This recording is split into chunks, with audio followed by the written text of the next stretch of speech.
ತುಂಬ ದಿನ ಆಗಿತ್ತು ಅಂತ ಹೇಳಿ ಮಕ್ಕಳಿಬ್ರು ಅಂಗಡಿಗೆ ಹೋಗಿ ಜಾಮೂನ್ ಪ್ಯಾಕೆಟ್ನ ತಂದಿಟ್ಬಿಟ್ಟು, ಅಮ್ಮ ನಾವು ಸ್ಕೂಲಿಂದ ಬರೋದ್ರೊಳಗಡೆ ಜಾಮೂನ್ ಮಾಡಿಬಿಟ್ಟು ನೀನು ಫ್ರಿಜ್ಜಲ್ಲಿ ಇಟ್ಟಿರಬೇಕು ಅಂತೇಳಿ ಆರ್ಡ್ರ್ ಮಾಡೋಗಿದ್ದಾರೆ.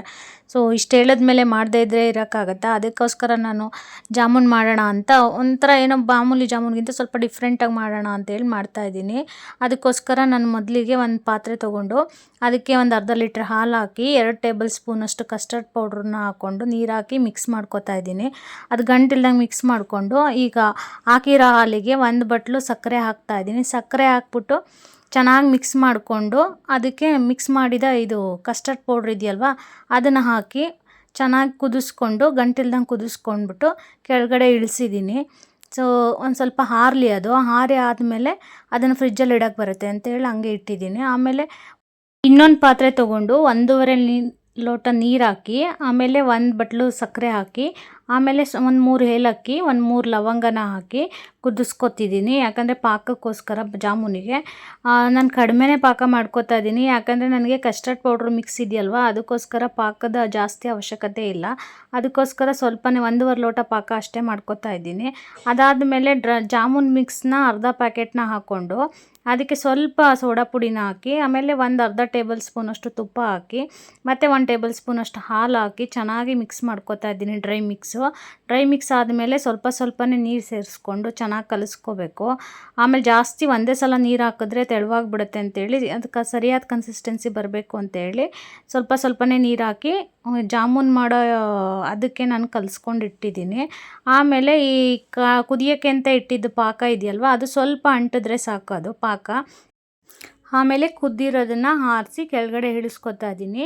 ಈಗ ಮೊದಲು ಕಸ್ಟರ್ಡ್ ಪೌಡ್ರ್ ಮಿಕ್ಸ್ನ ಮಾಡಿ ಇಟ್ಕೊಂಡಿದ್ನಲ್ವ ಅದು ಆರಿದೆ. ಆರಿ ಆದಮೇಲೆ ನಾನು ಫ್ರಿಜ್ಗೆ ಇಟ್ಕೋಬೇಕು ಅದನ್ನು ಒಂದು 2 ಅವರ್ ಫ್ರಿಜ್ಗೆ ಇಡ್ತೀನಿ. ಆಮೇಲೆ ಈ ಪಾಕ ಏನಿದೆಯಲ್ವ ಅದನ್ನು ಹಾರೋಕ್ಕೆ ಅಂತ ಇಟ್ಕೋತಾ ಇದ್ದೀನಿ. ಆಮೇಲೆ ಒಂದು ಅರ್ಧ ಗಂಟೆ ನೆನೆಸಿದ್ದೀನಿ ಜಾಮೂನ್ ಹಿಟ್ಟು.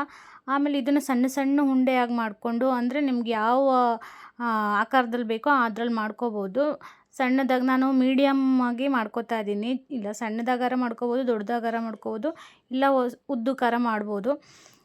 ಯಾವ ಥರ ಬೇಕೋ ಆ ಥರ ಮಾಡಿಕೊಂಡು ಕಾದಿರೋ ಎಣ್ಣೆಗೆ ಹಾಕಿ ತಳ ಸೀದಬಾರ್ದು ಅಂತೇಳಿ ಕೈ ಆಡಿಸ್ತಾನೆ ಇರಬೇಕು. ಯಾಕಂದರೆ ನಿಧಾನಕ್ಕೆ ಲೋ ಫ್ಲೇಮಲ್ಲೇ ಇಟ್ಕೊಂಡು ಬೇಯಿಸಬೇಕು. ಜಾಸ್ತಿ ಉರಿ ಆದರೆ ಬೇಗ ಅದು ಸೀದಂಗೆ ಆಗುತ್ತೆ. ಸೊ ಲೋ ಫ್ಲೇಮಲ್ಲಿ ಈ ಥರ ಬ್ರೌನ್ ಕಲರ್ ಬರೋವರೆಗೂ ಚೆನ್ನಾಗಿ ಬೇಯಿಸ್ಕೊಂಡು ಅದಾದಮೇಲೆ ಅದನ್ನು ತೆಗೆದು ನಾವೇನು ಪಾಕ ಮಾಡಿ ಇಟ್ಕೊಂಡಿದ್ನಲ್ವ ಸಕ್ಕರೆ ಪಾಕ ಅದಕ್ಕೆ ಹಾಕ್ಕೋಬೇಕು.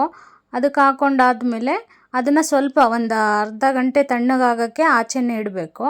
ಅದಾದಮೇಲೆ ಹಂಗೂ ಆಚೆ ಇಟ್ಟಿದ್ದನ್ನು ಡೈರೆಕ್ಟ್ ತಿನ್ನೋಕ್ಕೂ ನಡೆಯುತ್ತೆ. ಇಲ್ಲಾಂದರೆ ಫ್ರಿಜ್ಜಲ್ಲಿ ಇಟ್ಕೊಂಡ್ರೆ ಇನ್ನೂ ಟೇಸ್ಟ್ ಚೆನ್ನಾಗಿ ಬರುತ್ತೆ ಅಂತ ಹೇಳಿ ಫ್ರಿಜ್ಜಿಗೆ ಒಂದು 2 ಗಂಟೆ ಟೈಮ್ ಫ್ರಿಜ್ಗೆ ಇಡ್ತಾಯಿದ್ದೀನಿ. ಫ್ರಿಜ್ಜಿಗೆ ಇಟ್ಟು ತೆಗ್ದು ಆದಮೇಲೆ ಈ ಥರ ಆಗಿದೆ. ಚೆನ್ನಾಗಿರುತ್ತೆ, ಜ್ಯೂಸಿಯಾಗಿರುತ್ತೆ, ಒಳಗಡೆ ಎಲ್ಲ ಪಾಕನೆಲ್ಲ ಹೀರ್ಕೊಂಡಿರುತ್ತೆ. ಮತ್ತು ಟೇಸ್ಟುನು ಫ್ರಿಜ್ಜಿಗೆ ಇಟ್ಟು ತೆಗೆದ್ರೇ ಜಾಮೂನು ಒಂಥರ ಡಿಫ್ರೆಂಟ್ ಟೇಸ್ಟು ಮತ್ತು ತುಂಬ ಚೆನ್ನಾಗಿರುತ್ತೆ.